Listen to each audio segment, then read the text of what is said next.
2025 ఆంగ్ల నూతన సంవత్సరంలో ఈ 2025లో ఆఖరి నెలగా అని చెప్పుకోవచ్చు. ఆంగ్ల సంవత్సరంలో ఆఖరి నెల డిసెంబర్ 1 నుండి డిసెంబర్ 31 వరకు ఈ నెలంతా కూడా ఈ ద్వాదశ రాశులకి ఎలా ఉన్నాయి, రాశి ఫలితాలు ఎలా ఉన్నాయి, ప్రతి ఒక్కరికి కూడా జాతకం అంటే ఒక నమ్మకం. నాకు ఈ నెల వ్యాపారం ఎలా ఉంటుంది, ఉద్యోగం ఎలా ఉంటుంది, నాకు ఆర్థికంగా ఎలా ఉంటాను, నా కుటుంబం ఎలా ఉంటుంది, ఇలాంటి ఎప్పటికీ ఒక కన్ఫ్యూషన్స్తోనే అందరూ ఉంటూ ఉంటారు. ఇది ప్రతి ఒక్కరు కూడా గోచార గ్రహస్థితులు అన్ని వర్గాల వారిని దృష్టిలో పెట్టుకొని గణించి చెప్పడం జరుగుతుంది. ఇప్పుడు చెప్తున్నట్టు ఈ జాతకం మీ యొక్క వ్యక్తిగత జాతకానికి ఒక 30 నుంచి 40% మాత్రమే వర్తిస్తుంది. మీ యొక్క date of birth, time of birth ద్వారా మీరు తెలుసుకుంటే సంపూర్ణమైనటువంటి జాతకం అప్పుడు సంపూర్ణ జాతకంగా ఉంటుంది. మళ్ళీ చెప్తున్నాను, ప్రతి ఒక్క ఎపిసోడ్లోనూ చెప్తూ ఉంటాను నేను, జాతకం పడుతున్న వర్షానికి ఒక గొడుగు మాత్రమే కానీ జాతకం జీవితం కాదు. మీరు మిమ్మల్ని నమ్మండి, మీ నమ్మిన దైవాన్ని నమ్మండి, అయ్యప్ప స్వామి గారు నమ్మండి, అన్ని రకాలుగా మేలు జరుగుతుంది. మా ఛానల్ ద్వారా చూస్తున్నటువంటి ప్రేక్షక మిత్రులందరికీ కూడా శుభాకాంక్షలు. మీరందరూ కూడా క్షేమంగా ఉండాలని ప్రార్థిస్తున్నాను. మా ఛానల్ ద్వారా చూస్తున్నటువంటి కార్యక్రమాలన్నింటినీ ఒక్కసారి అలా లైక్ చేయండి, సబ్స్క్రైబ్ చేయండి, షేర్ చేయండి. జ్యోతిషాస్త్రరీత్యా 6వ రాశి అయినటువంటి కన్యా రాశి మిత్రులారా, ఈ నెల డిసెంబర్ 2025 మీకు శుభాశుభ ఫలితాలు గోచార గ్రహస్థితి ప్రకారం ఎలా ఉంది అంటే, సూర్యుడు 3వ స్థానంలోను, కుజుడు 1వ స్థానంలోను, బుధుడు రాశి అధిపతిగాను, గురుడు 8వ స్థానంలోను, శుక్రుడు 2వ ఇంట్లోను, శని 6వ ఇంట్లోను, రాహు 7వ ఇంట్లోను, కేతు 1వ ఇంట్లోను, చంద్రుడు చంద్రాష్టమంగాను కూర్చొని ఉన్నారు. ఈ నెల మీకు శుభ ఫలితాలు ఎలా ఉన్నాయి అంటే, శత్రులు కుట్రలు మీ మీద ప్రభావం చూపలేరు. ఎందుకంటే ఈ నెల మీకు చాలా బాగా ఉండబోతుంది, అద్భుతంగా ఉండబోతుంది. మీ పని మీద బాస్కి ఒక మంచి అభిప్రాయం వస్తుంది. ఉద్యోగస్తులకి పనిలో డిసిప్లిన్ పెరుగుతుంది. కాస్త విసుగు అవన్నీ కూడా ఉన్నా కూడా, బిహేవియర్స్ అంతా కూడా ఉన్నా కూడా మీరే దాన్ని ఓవర్కమ్ చేయాలి. మొదటి 15 రోజులు స్ట్రెస్ ఉంటుంది, తర్వాత 15 రోజులు చాలా హ్యాపీగా ఉంటారు. వ్యాపారం చేసేవారికి చిన్న చిన్న లాభాలు ఉండే అవకాశాలు బాగా కనబడుతున్నాయి.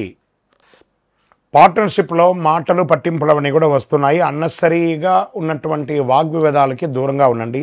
ఓవరాల్ మీకు కొంచెం శత్రువు ఎవరైనా ఉన్నారంటే మీ నోరు, ఈ నోరుని కాస్త అదుపులో పెట్టుకోండి, అన్ని రకాలుగా బాగుంటుంది.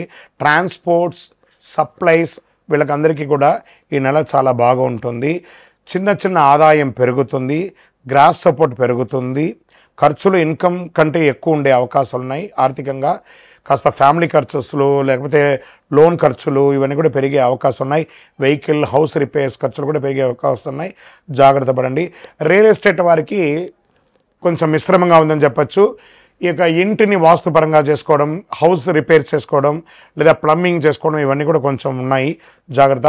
అమ్మకాలు, క్రయ విక్రయాలు లేదు ఈ నెల, కొంచెం జాగ్రత్తగా ఉండని కూడా చెప్పచ్చు. ఇంకా స్వయం ఉపాధి వారికి కస్టమర్స్ స్లోగా ఉన్నా నష్టం అయితే లేదు. మంత్ ఎండ్ కొంచెం చాలా బాగుంటుంది, ఎక్కువ ఆశించవద్దు, మిశ్రమంగా ఉంటుంది. విద్యార్థులు బాగా కాన్సన్ట్రేషన్తో చెప్తారు, కాంపిటేటివ్ ఎగ్జామ్స్కి చాలా బాగుంటారు. చదువులో మొదటి పక్షం కాస్త ఆసక్తిగా ఉంటుంది, గుర్తించుకోవడం మంచిది. స్లోగా ఉండండి, మెంటల్ ప్రెషర్ తెచ్చుకోకండి.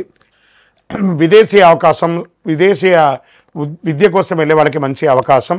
ట్రావెల్ పోస్ట్పోన్ అయ్యే అవకాశాలు కూడా కనబడుతున్నాయి. ప్రేమికుల మధ్య ట్రస్ట్ పెరుగుతుంది. స్మాల్ గిఫ్ట్స్, అవుట్ గోయింగ్స్ అవన్నీ ఇస్తూ ఉంటారు. పార్ట్నర్స్ తగాదాలు కొంచెం తగ్గించుకోండి. దాంపత్యంలో దంపతుల మధ్యలో కూడా చిన్న చిన్న అనర్థాలు వచ్చే అవకాశాలు సర్దుకుంటాయి. చిన్న చిన్న మిస్టర్నింగ్సే. ఇన్లాస్ ద్వారా మాటల వల్ల కొంచెం చిన్న గొడవలు వస్తే జాగ్రత్త పడండి. ఎవరిని ఎక్కడ ఉంచాలో అక్కడ ఉంచుకుంటే సరిపోతుంది. సంతానం, పిల్లల ఆరోగ్య విషయంలో యావరేజ్గా ఉంటుంది. పిల్లలు సంతానం పుట్టే వాళ్ళకి చక్కగా ఈ నెల సంతాన భాగ్యం అయ్యే అవకాశాలు కూడా, శుభవార్త వింటారు. ఆరోగ్యం మిశ్రమంగా ఉందని చెప్పచ్చు. అసిడిటీ ఉంది, బీపీ ఫ్లక్చుయేషన్ ఉంటుంది, చిన్న చిన్న గాయాలు, కురుపులు కూడా అయ్యే అవకాశాలు ఉన్నాయి, జాగ్రత్త పడాలి. నెల 20వ తారీఖు తర్వాత కాస్త ఫోకస్ చేయండి, చాలా బాగుంటుంది. ఓవరాల్ ఈ యొక్క నెల 60-40గా ఉందని కూడా చెప్పొచ్చు కన్యా రాశి వారికి. ఓం బుధాయ నమః అని 108 సార్లు బుధవారం నాడు ప్రార్థన చేయండి. ఏదైనా విష్ణు ఆలయానికి లేదా వెంకటేశ్వర స్వామి, తిరుపతి వెంకటేశ్వర స్వామికి వెళ్ళి చక్కగా దర్శనం చేసుకోండి. ధనుర్మాసమే కాబట్టి చాలా విశేషంగా ఉంటుంది. హనుమాన్ చాలీసా పారాయణం చేయండి. నెంబర్ 1 అనే ఒక సంఖ్య మీకు చాలా కలిసి వస్తుంది. పసుపు లేదా తెల్లని వస్త్రాలు ఈ నెల ధరించడానికి ప్రయత్నం చేయండి. ఓవరాల్ మిశ్రమంగా ఉంది. మీ వయస్సు ఎంత ఉందో అన్ని దీపాలను మీ నియర్ బైలో ఉన్నటువంటి దేవాలయంలోపై వెలిగించండి. నువ్వుల నూనె దీపం వెలిగించండి. ఇంకను మీ యొక్క వ్యక్తిగత జాతకం తెలుసుకోవాలనుకుంటున్నారా? మా అపాయింట్మెంట్ తీసుకోవాలనుకుంటే మీ పేరు, మీ డేట్ ఆఫ్ బర్త్, మీ time of birth, place of birth మాకు వాట్సాప్ చేయండి. కాల్ చేయకండి. విజయోస్తు.